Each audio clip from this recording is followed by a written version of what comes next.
He's one of our own. He's one of our own. Miggy Perez. He's one of our own. So, I went down to Lake of the Ozarks for the past couple of days to get some sun, hang out with some family. It was great. The whole weekend has been awesome. And what's been even better about it is that St. Louis City took down Vancouver 3-1. And there's something at the end of the game that made the entire stadium blow its roof off. It was awesome. So let's get into it. So, before the game started, Vancouver comes into this one in 7th place of the Western Conference, St. Louis City in 3rd, and with a win, they could go top of the Western Conference. Yeah, there's some teams have games in hand and others don't, and it's not exactly like 100% perfect that they go atop, but hey, getting top of the Western Conference, we've been there before, would have been pretty awesome, right?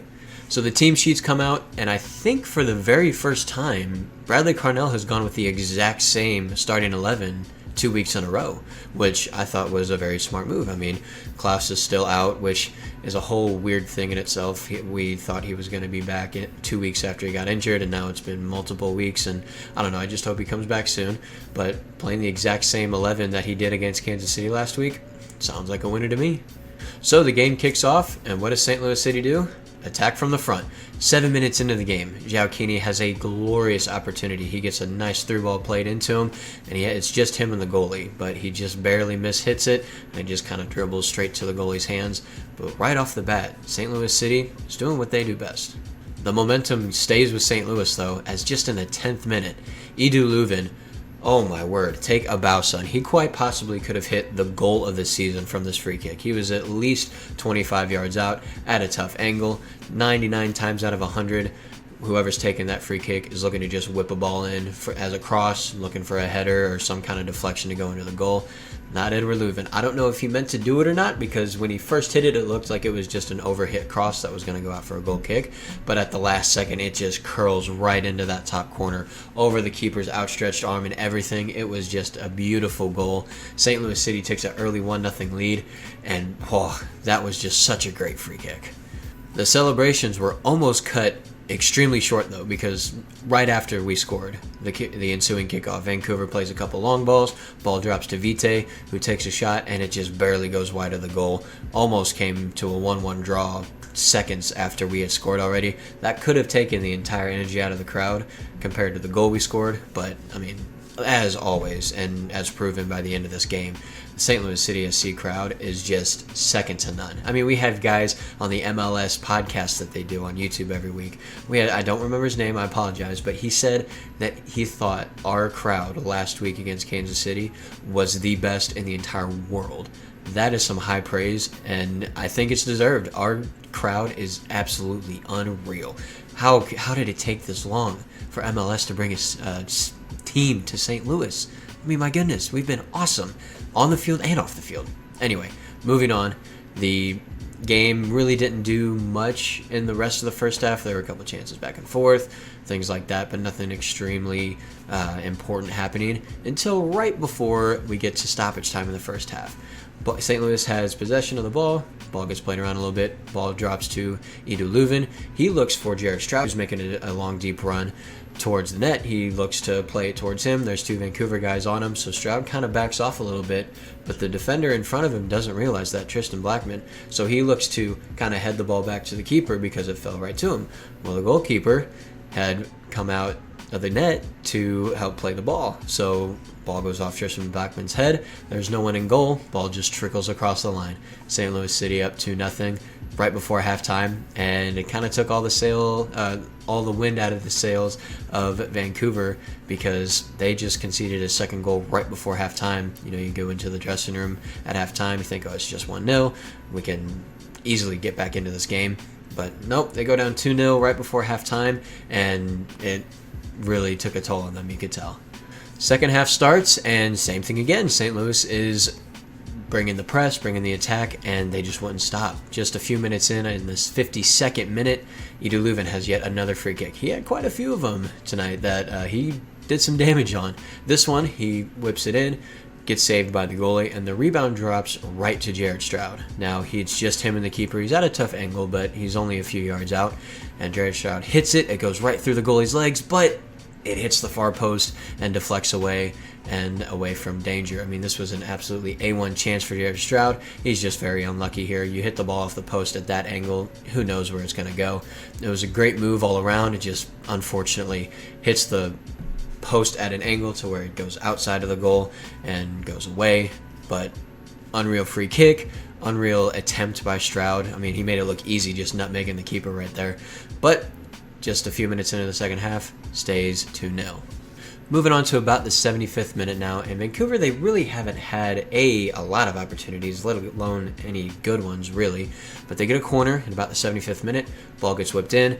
Header just wide. And Berkey's kind of screaming at a few guys. Looked like it was pretty well covered, but just so happened to fall right to the Vancouver guy to head the ball. And I mean, it was pretty close. He had a couple of guys at the back post there to get it. They just couldn't stretch out enough to reach that ball. But Vancouver with probably their best chance of the game so far, and it was just wide. And you could tell toward the end of the game again, St. Louis, they didn't lose their heads, but you can tell that they're either just getting really tired or they're just not putting in as much effort to defend the lead. I don't know what it is, but you could slowly start to see that trickling in again.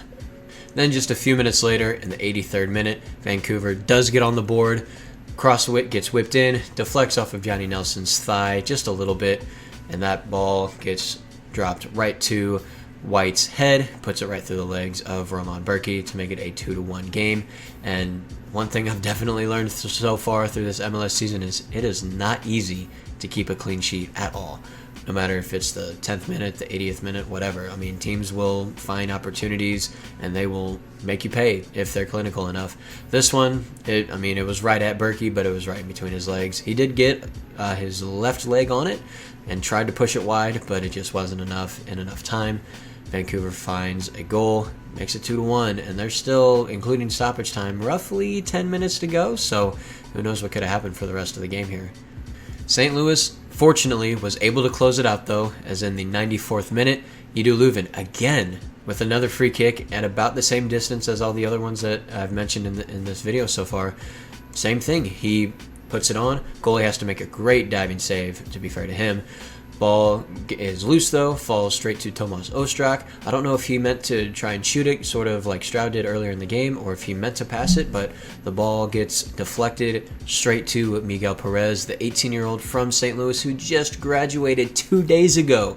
Fires it into the back of the net, gives St. Louis a 3-1 lead, and my goodness, there was so much awesomeness surrounding this goal. Not only was it Miggy Perez, who's from St. Louis, not only is he 18 years old, not only did he graduate high school literally 2 days ago on Thursday night, the celebration, the knee slide, you could tell he was about to bawl his eyes out from scoring. The crowd, as far as watching it on TV, it's the loudest I've heard from watching it on TV. I mean, the stadium could have collapsed right there with all the sound. It was unreal. Him giving it the heart symbol up to his family. He said post-game that he ran towards the corner where his family was sitting at, gave him the heart, the knee slide, everyone just dogpiling on top of him. Bradley Carnell just giving it one of these. You could see he was a proud father is what he looks like. This goal was just everything St. Louis desperately needed. A homegrown kid who just graduated to score an absolute banger, to seal a victory, to move him into first place of the Western Conference. I mean, you couldn't put this stuff in movies. It wouldn't even make sense if it was in a movie. But my goodness, it was just a great goal, a great reaction, great celebration, the whole thing. And then moments later, the final whistle goes. I forget his name. The head coach for Vancouver has some words with the officials afterwards. There were a couple of fouls given or not given in the last few minutes that could have gone either way. But as Bradley Carnell said, just 2 or 3 games into the season, he said, hey man, if you're relying on the referees to pull out results, then you probably don't deserve to get it anyway. So unfortunate for Vancouver. They're going to wish they had a couple of those calls go their way. But even still, they were down 2-1, so who knows if they would have equalized. Fair play. I mean, Vancouver, I think at the beginning of the season, were pipped to miss the playoffs. But so far, they've definitely proven otherwise, that they can compete with some of these big boys. But aside from all that, St. Louis City gets 25 points, first in the Western Conference. This is just such a Cinderella story. I'm loving every single second of it. I don't want it to ever end, ever. And Yeah, this is just, what a game, what a team, what a victory. This was just unreal to watch, and so proud of the boys to get another result here at home. So that brings us on to next weekend, where City SC plays host to the Houston Dynamo, who after their win against Austin last night, they move in to 7th place, taking over Vancouver there for that spot in the conference. And this is going to be a really fun one to watch as well. I mean, Houston, I'm pretty sure they were predicted to not do that well either, maybe barely sneak into the playoffs, if not miss them. So this is going to be a really fun one to watch. With the momentum that City's got right now, I think it's almost impossible to predict for them to lose anytime soon, but that's the joy of the MLS. Anyone can beat anyone on any given night, so I cannot wait for next Saturday as St. Louis City takes on Houston. But until then, thank you very much for watching this video, guys. I really do appreciate it. If you really like to hit the thumbs up button and subscribe while you're here and tell all your friends, then I will see you guys next time. Take care.